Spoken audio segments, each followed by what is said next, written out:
Hi everyone, it's me, Santa. I'm so glad so many of you came out to visit me this year during the Christmas season. Before I go back to the North Pole, I'd like to read you one of my favorite books, The Night Before Christmas by C. Clement Moore. This particular version is illustrated by my friend Dennis Lyle. 'Twas the night before Christmas, when all through the house not a creature was stirring, not even a mouse. The stockings were hung by the chimney with care, in hopes that St. Nicholas soon would be there. The children were nestled all snug in their beds, while visions of sugar plums danced in their heads. And Mama in her kerchief and I in my cap had just settled down for a long winter's nap. When out on the lawn there arose such a clatter, I sprang from the bed to see what was the matter.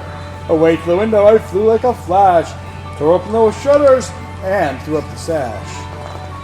The moon on the breast of the new-fallen snow gave the luster of midday to objects below, when what to my wondering eyes should appear but a miniature sleigh and 8 tiny reindeer. With a little driver so lively and quick, I knew in a moment it must be Saint Nick. More rapid than eagles as coursers they came, and he whistled and shouted and called them by name.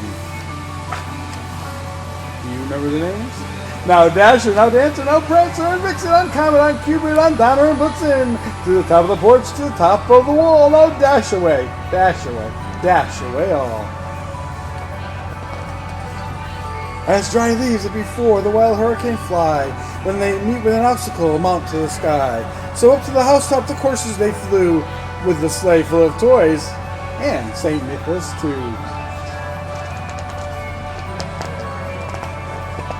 And then in a twinkling I heard on the roof the prancing and pawing of each little hoof. As I drew in my hand and was turning around, down the chimney St. Nicholas came with a bound. He was dressed all in fur from his head to his foot, and his clothes were all tarnished with ashes and soot. A bundle of toys he had flung on his back, and he looked like a peddler just opening his pack. His eyes, how they twinkled, his dimples, how merry, his cheeks were like roses, his nose like a cherry. His droll little mouth was drawn up like a bow, and the beard of his chin was white as the snow.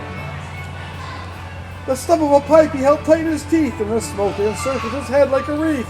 He had a broad face and a little round belly that shook when he laughed, like a bowl full of jelly. He was chubby and plump, a right jolly old elf, and I laughed when I saw him in spite of myself. A wink of his eye and a twist of his head soon gave me to know I had nothing to dread. He spoke not a word, but went straight to his work and filled all the stockings, then turned with a jerk. And laying his finger aside of his nose, and giving a nod, up the chimney he rose.